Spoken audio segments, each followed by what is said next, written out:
Okay guys, in this little packet here we've got some point and we've got a little bit of flat. The point's really nice and marbled, got lots of flavour. I love my Asian flavours, so what we're going to do is we're going to introduce some Asian flavours to this and make my favourite and my kids' favourite, which is dumplings.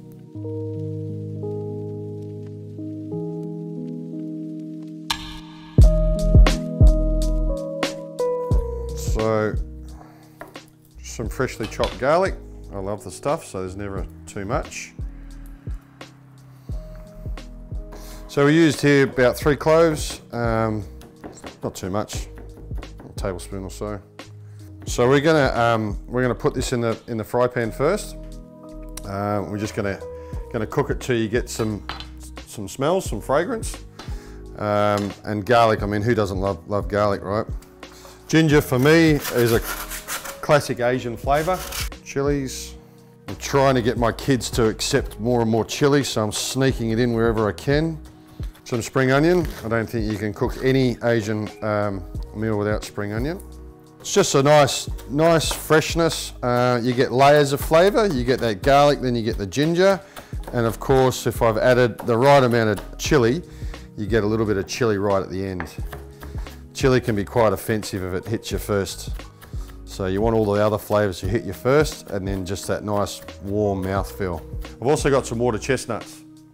That's really just a textural thing. A lot of the Asian cooking is not just about the flavours, but it's about that texture you get through the food. So those little soft dumplings with a nice little crunch in the middle is perfect. Coriander's my friend, but I know there's people out there that hate this stuff, so make sure you cook to your audience, because if you hit the wrong person, unfortunately all they taste is soap. Okay, so that's basically all of our aromatics, I guess. We'll just chuck that into a pan, get some smells and some flavours going, and then we'll add the meat. And it's just a really quick toss around with some more liquid, and then you're ready to go. We'll just throw in the onion and garlic. So that'll probably do for now. And then what we'll do is we'll get our meat, get it out. Right, we've got some nice chunks of brisket here, chopped up brisket. Into the pot.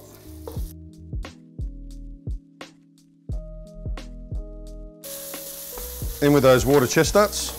So this one here, I guess like any good recipe, it starts off with a bit of Googling and then a bit of tweaking. So we just put a bit of sweet soy. This is really easy, this one, to remember. It's 2 tablespoons of everything. So I've got 2 tablespoons of sweet soy, 2 tablespoons of normal soy, and 2 tablespoons of malt or black vinegar. I've also put just 1 chopped up spring onion in there. And I'll also add some ginger and some chili. You've got to be careful with your audience on how much chili and that sort of thing you put in, but today the wife isn't here, so we're going for it. I get a few of those out, and these are beautiful. I mean, they're all separated, they're not sticky, they're perfect consistency. And then a little dumpling press. So I don't know how many of you know these existed. I only found this out about 6 months ago. So this has really empowered my dumpling making. I used to buy quite a few of them, but now with this, it's done in like 2 seconds. Okay, so our brisket's done. Now, just a quick note on the brisket.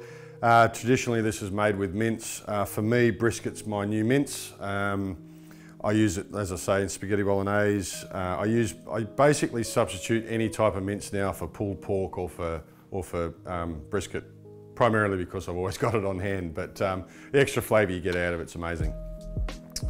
Really quickly, one of those in there, a spoonful of mixture, a little bowl of just cold water, just go around the outside. Even half of it's fine.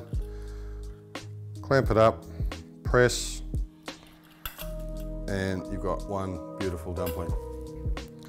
Now, if you do have kids like mine, and I'm sure you do, they love to get involved. So my kids are 4 and 5. So this job here is actually relatively doable with those little fingers that they've got. You know what they love? They love being involved. They love being in the kitchen. So this is a perfect little Saturday night thing. You know, we can do this ahead of Sunday, have them in the fridge, and then Sunday morning, just put them straight into the pot and boil them up. We just popped some boiling water in a saucepan. We got the thing going pretty hot and fast. Bamboo basket over the top, and we just simply place as many as we could fit in there without overlapping. And these should only take a few minutes. All we're doing, really, because the inside's cooked, we're just cooking the dumpling pastry.